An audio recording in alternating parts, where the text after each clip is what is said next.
ஒருவேளை உங்களால சரியான சுவிசேஷம் அறிவிக்க முடியாட்டா கூட பரவாயில்ல, தவறான சுவிசேஷத்தை எங்கேயும் அறிவிக்காதீங்க. தவறான சுவிசேஷத்தை அறிவிக்கிற அநேக கள்ளபோதகர்கள் எழும்பிட்டாங்க. யூடியூப்ல நிறைய இவைகள் தான் வந்துகிட்டே இருக்கு. இவர்கள் சுவிசேஷம் கிடையாது.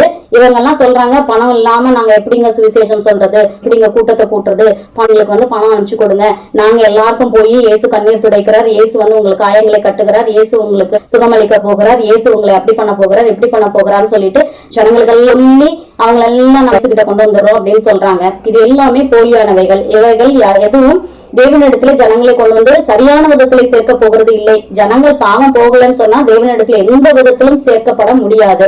சோ எது சரியான சுவிசேஷம் அப்படிங்கறத நீங்க முதல்ல புரிஞ்சுக்கோங்க. அதற்கு பின்பாக எந்த மாதிரியான ஊழியத்தை தாங்கணும் அப்படிங்கறத நீங்க முடிவு பண்ணுங்க.